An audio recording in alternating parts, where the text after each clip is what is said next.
de Mujeres en Igualdad y a la Asociación de Familias Numerosas de Pozuelo, a la que además me honro pertenecer, por invitar a Profesionales por la Ética a compartir este rato con todos ustedes y tener, por lo tanto, la oportunidad de expresar nuestra experiencia y nuestro punto de vista en relación con un asunto que nos preocupa y que nos interpela a todos, como es el de educación para la ciudadanía. Personalmente tengo el convencimiento de que la operación emprendida con educación para la ciudadanía hasta cierto punto ha fracasado ya. Se nos quería hurtar a la sociedad española un debate sobre el verdadero propósito y el verdadero contenido de esta nueva asignatura obligatoria, la estrella de la LOE, como se ha dicho. Y eso ya no lo han conseguido. Hoy un buen número de personas conocen el fraude que significa esta imagen que se nos ha querido vender de que esta materia en definitiva no es más que una asignatura neutral que se imparte ya de manera pacífica en todos los países de la Unión Europea y que pretende únicamente educar buenos ciudadanos conocedores de la Constitución y de los derechos humanos.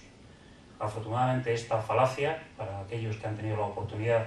de acercarse con un mínimo afán de conocer la realidad de las cosas con objetividad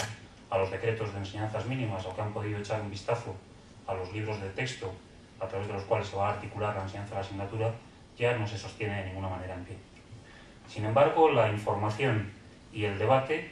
que eran imprescindibles, no son en estos momentos suficientes. Hay que efectivamente denunciar que esta asignatura es la expresión educativa de un proyecto cultural que tiene como propósito formar la conciencia moral de los futuros ciudadanos de acuerdo con unos postulados ideológicos que ya nos han sido expuestos esta tarde, y de hacerlo además sin contar con la voluntad de los padres, que somos los verdaderos titulares de la responsabilidad y del derecho de educar a nuestros hijos, porque nos ha sido dado además por la naturaleza y no por ningún nombramiento en el Boletín Oficial del Estado de ningún cargo político, que con todos los respetos pasarán, y sin embargo nosotros permaneceremos ante nuestra responsabilidad de proponer a nuestros hijos un proyecto de vida capaz de proporcionarles la felicidad. No basta ahora con conocer la magnitud y la trascendencia de esta agresión a nuestra libertad de escoger la educación que queremos para nuestros hijos. No basta denunciar la manipulación que desde el poder se está llevando a cabo con esta asignatura. Es necesario hacer que la asignatura tal y como ha sido desarrollada desaparezca. Necesitamos pasar de la preocupación y de la queja a la acción. Tenemos que dar, como ciudadanos responsables, como padres, como abuelos, como personas preocupadas por el futuro de nuestra sociedad, una respuesta responsable y comprometida que además sea una respuesta verdaderamente eficaz. Y al hilo de esta situación me atrevo a plantearles a ustedes tres preguntas muy concretas, que posiblemente tienen mucho que ver con nuestra propia inquietud en relación con lo que esta asignatura significa. Las tres preguntas serían: en primer lugar, ¿podemos estar tranquilos ante ella? En segundo lugar, ¿debemos estar tranquilos? Y en tercer lugar, ¿realmente podemos hacer algo eficaz para conseguir que esta asignatura, tal y como ha sido articulada, desaparezca de nuestro sistema educativo? Veamos en primer lugar si podemos estar tranquilos. Yo aquí les confieso algo que me ha venido sucediendo pues desde que llevamos trabajando con este tema ya hace algún tiempo. Y es que una asignatura que está toda ella adornada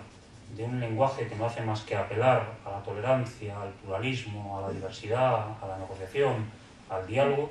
realmente está viniendo acompañado de unos niveles de intransigencia, de unos niveles de imposición, de unos niveles de no diálogo, de unos niveles de trágala verdaderamente asombroso, que a uno le hacen pensar, lógicamente, que más allá de lo que se quiere presentar como el propósito de la asignatura, realmente tiene que haber razones, y razones muy profundas y muy importantes para, a pesar de los pesares, a pesar de la evidente falta de consenso en torno a la asignatura, sin embargo, se tiene que implantar a toda costa. Yo creo que esto ya de por sí resulta en alguna medida sospechoso, ¿verdad?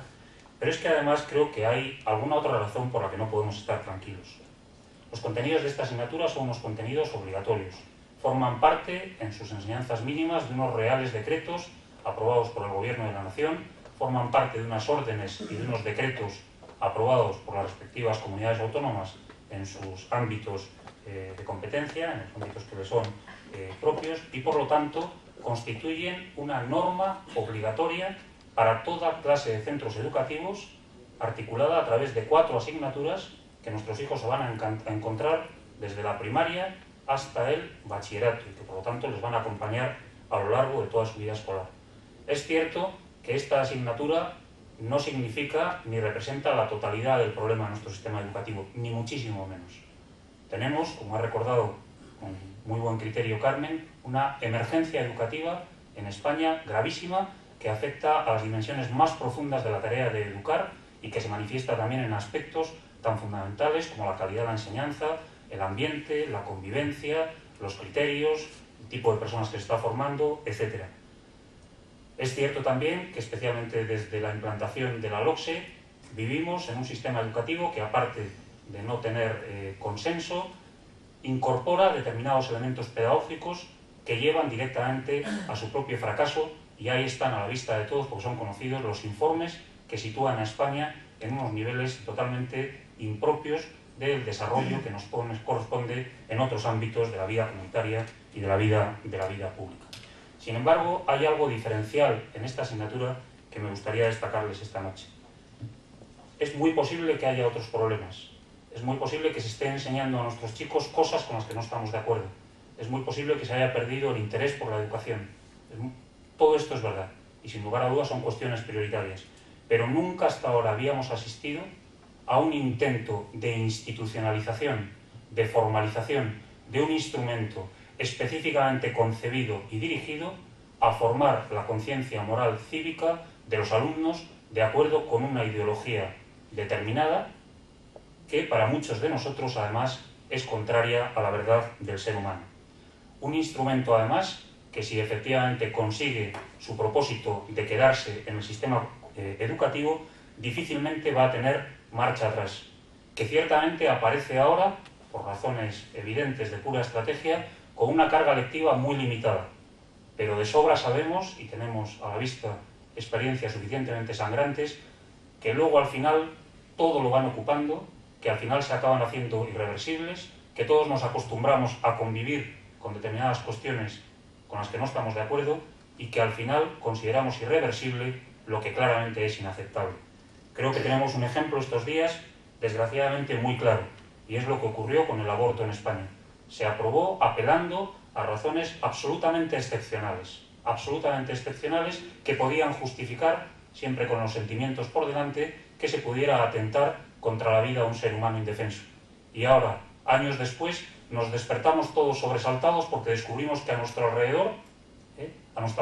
se están cometiendo miles y miles de abortos, a veces con fetos en el 7º mes de gestación y a base de trituradoras conectadas a los desagües de las clínicas abortistas. Es decir, lo que empezó siendo una situación excepcional acaba convirtiéndose en norma y norma hacia la que todos miramos para otro lado.